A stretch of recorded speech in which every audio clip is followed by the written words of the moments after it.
সবটাই তুলে নিয়ে যায় কেন্দ্র, কিন্তু আমাদের ভাগ্যে যেটা পাওয়া উচিত সেটা কিন্তু আমাদের দেওয়া হয় না। 100 দিনের কাজ বন্ধ করে দেওয়া হয়েছে, গ্রামীণ রাস্তার কাজ বন্ধ করে দেওয়া হয়েছে, আবাসনের কাজ, যে গ্রামীণ বাড়ি বন্ধ করে দেওয়া হয়েছে। তা সত্ত্বেও আমরা আমাদের সীমিত ক্ষমতার মধ্যে দিয়ে, আপনারা দেখবেন বিরাট অংশ টাকা আমাদের 28 লক্ষ পরিবারকে বাড়ির জন্য এই বাজেটে অনুদান করা হয়েছে। 12 লক্ষ মানুষকে আমরা অলরেডি ওদের 14,500 কোটি টাকার মতো লাগবে, সম্ভবত 1400, আমরা অলরেডি হাফ দিয়ে দিয়েছি ডিসেম্বরে, আর হাফ 14,000 সামথিং আমরা হাফ দিয়ে দিয়েছি, এবং বাদ বাকিটা পাবে ওরা জুন মাসে, 6 মাসের মধ্যে। আর দ্বিতীয় যেটা 16 লক্ষ আজকে আবার নেওয়া হলো নতুন করে, যেটা আমরা 28 লক্ষ সার্ভে করেছিলাম, ফিল্ড সার্ভে, সেই 16 লক্ষ মানুষ যারা লিস্টে আছেন এখনো পাননি, তারা ডিসেম্বরের মধ্যে প্রথম কিস্তি পেয়ে যাবেন অর্ধেক, এবং সেকেন্ড কিস্তি তাদের বাড়ি কমপ্লিট হবার আগেই আমরা দিয়ে দেবো।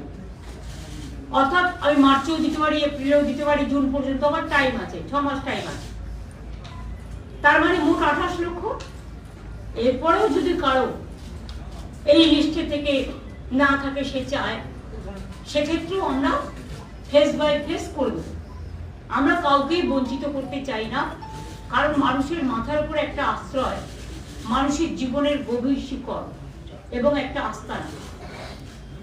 2 হচ্ছে, আপনারা দেখেছেন গভর্নর কালকে পরশুদিনের স্পিচে, যে স্পিচে তিনি বলেছিলেন 10 তারিখে, যে ঐক্যশ্রী প্রকল্পে আমাদের আবেদন করেছিল 44 লক্ষ, আমরা ডিসেম্বর পর্যন্ত দিতে পেরেছিলাম 16 লক্ষ। কিন্তু এখনো পর্যন্ত আমি খুশির সাথে জানাচ্ছি, মার্চের মধ্যে এই টাকাটা, ফেব্রুয়ারির মধ্যে 33 লক্ষ স্কলারশিপ হয়ে গেছে, 16 লক্ষটা 33 হয়ে গেছে, এবং মোট অ্যাপ্লিকেশন আমরা রিসিভ করেছি 45 লক্ষ, এবং বাদ বাকিটা মার্চের মধ্যে 45 লক্ষই যারা পেয়ে যাবে। লক্ষ্মীর ভান্ডার প্রকল্পে এখনো পর্যন্ত 2,21,00,000 মা বোনেরা পায়, এবং এতে আমাদের প্রচুর টাকা খরচ হয়, 50,000 কোটি টাকা। তার কারণ আমাদের দেখা দেখি টুকলি করে কিছু কিছু রাজ্য, যেটা বিজেপি ইলেকশনে জেতার জন্য করেছেন, অনেক রাজ্য আবার অনেকগুলো বন্ধও করে দিয়েছে। তাদের মধ্যে নানা রকম রেস্ট্রিকশন কাজ করে, যেমন মান্থলি কারো বাইক থাকলে হবে না, বা ফোন থাকলে হবে না, বা 2.5 লক্ষ টাকা বছরে ইনকাম হতে হবে, সব আছে। কিন্তু আমাদের লক্ষ্মীর ভান্ডার হচ্ছে ইউনিভার্সাল। একটা ফিগার আপনাদের মার্ক করার জন্য আমি বলছি, দেখবেন আমার নবম দুয়ারে সরকার পর্যন্ত 12 কোটির ওপর মানুষ এসছেন। আপনারা আমাদের কোশ্চেন করতে পারেন, বামফ্রন্ট থাকাকালীন লাস্ট যে সেন্সাস হয়েছিল, তখন সেন্সাসে 9 কোটি দেখানো হয়েছিল, এখন প্রায় ওটা 11 কোটি হয়ে গেছে। কিন্তু তা সত্ত্বেও 12 কোটির বেশি মানুষ কি করে এলো? তার কারণ একটা পরিবারের থেকে 3 জন মহিলাও কিন্তু লক্ষ্মী ভান্ডার পায়।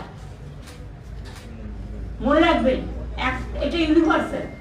একটা পরিবারের কেউ একজন কন্যাশ্রীও পাচ্ছে, লক্ষ্মীর ভান্ডারও পাচ্ছে, রূপশ্রীও পাচ্ছে, আবার যদি কেউ কিষাণ হয়, কিষাণ ভাতাটাও পাচ্ছে। সুতরাং এরকম নানা রকম স্কিম আছে, মোট 94টা স্কিম আছে আমাদের, জন্ম থেকে মৃত্যু পর্যন্ত, যেখানে কোনোটাই ছাড়া হয়নি। এবং আমরা 125% পর্যন্ত দিয়ে দিয়েছিলাম বামফ্রন্ট সরকার চলে যাওয়ার পর। তারপরে আমরা মার্চ করে দিয়েছি এখন নতুন, এটা 6 পে কমিশন অনুযায়ী, বেসিক পেটা 6 পে কমিশনের রেকমেন্ডেশন অনুযায়ী, অর্থাৎ সেন্ট্রালে যেটা পায় এটা কিন্তু আরো বেশি পায়। তার কারণ হচ্ছে পে কমিশন প্লাস ডিএ দুটো পায়। এইটাও আমরা নতুন করে 2024 সাল থেকে, এটা 2025-এর সবে ফেব্রুয়ারি মাস, আমরা এর মধ্যে 14% দিয়ে দিয়েছি, এবং আজকে আরো 4% দিয়ে দেওয়া হলো। এটা উপকৃত হবেন আমার সরকারি কর্মচারী থেকে শুরু করে অসরকারি কর্মচারী থেকে শুরু করে মানে যারা বিভিন্ন কাজে আছে, শিক্ষক অশিক্ষক থেকে শুরু করে সবাই আর কি এর মধ্যে পাবেন আর কি। পেনশন হোল্ডার্স তাদের পক্ষ থেকে এটার লাভ হবে।